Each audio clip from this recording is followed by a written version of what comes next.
လာပါကိုယ့်ရဲ့နာမည်စရင်းထဲကနေပြီးတော့မှမောင်မနေရာမှာဥတော်အစားထိုးခြင်းနဲ့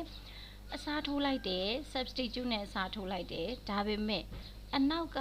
မောင်နေပါတယ်ဆိုရင်လည်းပြုတ်သွားတယ်မတွေပါတယ်ဆိုရင်လည်းပြုတ်သွားတယ်ဒီချက်ရေးအရှိဆုံးမှရှိနေတဲ့အစစလုံးမောင်မနေရာမှာပဲဥတော်ကိုအစားထိုးခြင်းနဲ့ဘယ်လိုလုပ်လို့ရမလဲဘာ function သုံးလို့ရမလဲဆိုတဲ့အပိုင်းလေးကိုလမ်းညွှန်ပေးပါလို့အကိုတယောက်ကတောင်းဆိုထားတယ်အဲ့တော့အဲ့ဒီ function လေးကတီချာတို့ဒီနာမည်စရင်းထဲမှာရှိနေတဲ့ဒီမောင်နေမတွေနေရာမှာဥတော်ကိုအစားထိုးပြီးတော့သုံးချင်တယ်ဆိုလို့ရှိရင်သုံးပေးရမယ့် function ကတစ်ခုပဲဘာလဲဆိုရင် substitute နော် substitute function ကိုသုံးပေးရတယ် substitute ဆိုတဲ့အဓိပ္ပာယ်ကဘာလဲ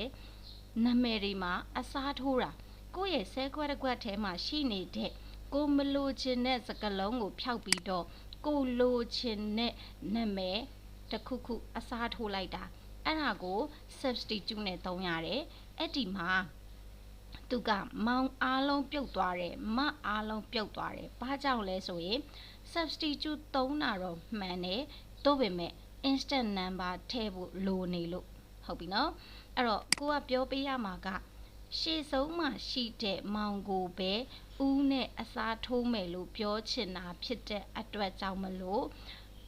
substitute ကို instant number မှာ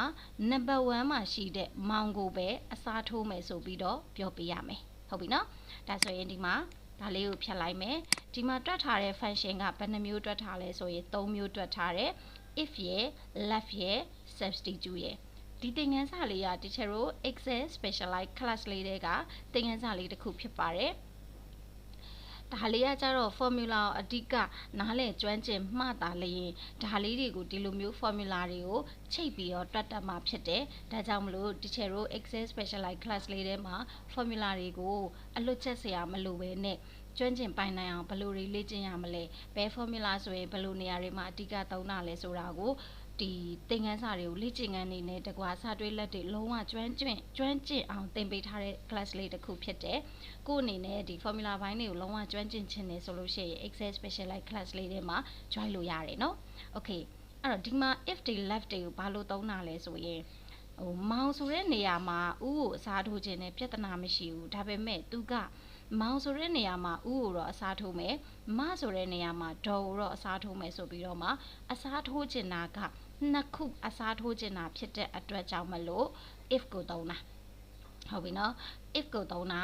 ဒီမှာသူကဒီနေရာမှာမောင်ဖြစ်တယ်ဆိုရင်ဥအစားထိုးမယ်ဒီနေရာမှာမဖြစ်တယ်ဆိုရင်ဒေါ်အစားထိုးမယ်ဒါကြောင့်မလို့ teacher တို့က if ကိုသုံးပေးရတာ left ကကြတော့ဘာလဲ left ကကြတော့အရှိဆုံးမှရှိတဲ့နာမည်ကိုဆွဲထုတ်ပြီးတော့မောင်မှန်လားမမှန်လားဆိုတာကိုစစ်မှာစစ်ပြီးသွားပြီဆိုမှမောင်ဖြစ်တယ်ဆိုရင်ဦးနဲ့အစားထိုးပြီးမဖြစ်တယ်ဆိုရင်ဒေါ်နဲ့အစားထိုးပြီးဒါကြောင့်မလို့ရှေ့ဆုံးစကလုံးကိုဆွဲထုတ်ဖို့အတွက်က left ကိုသုံးတယ်သုံးလို့ရလာတဲ့မောင်နေရာမှာအစားထိုးဖို့အတွက်က substitute ကိုသုံးတယ်ပြီးရင်မောင်ဖြစ်တယ်ဆိုရင်ဥပေါ်ဖို့အတွက်က if ကိုသုံးတယ်ဒါပဲဟုတ်ပြီနော်ဒါဆိုရင်ဒီမှာတွက်မယ်ညီမြချင်းထိုးမယ် substitute sti substitute ပြီးရင်ပထမဆုံးထည့်ပေးရမှာကဘာလဲဆိုရင် text လို့ပြောတဲ့အတွက်ကိုပြောင်းခြင်းနဲ့မူရင်းစာကိုဆက်လက်မှတ် comma ခံမယ် o text မှာကိုရေးထားတဲ့စကားလုံးမောင်ကိုတပည့်ကုတ်ထဲမှာရိုက်ထည့်မယ်တပည့်ကုတ်မောင်ပေါ့တပည့်ကုတ် comma ခံမယ် new text မှာကိုအစားထိုးခြင်းနဲ့စာကိုရိုက်ထည့်မယ်တပည့်ကုတ်ဥပေါ့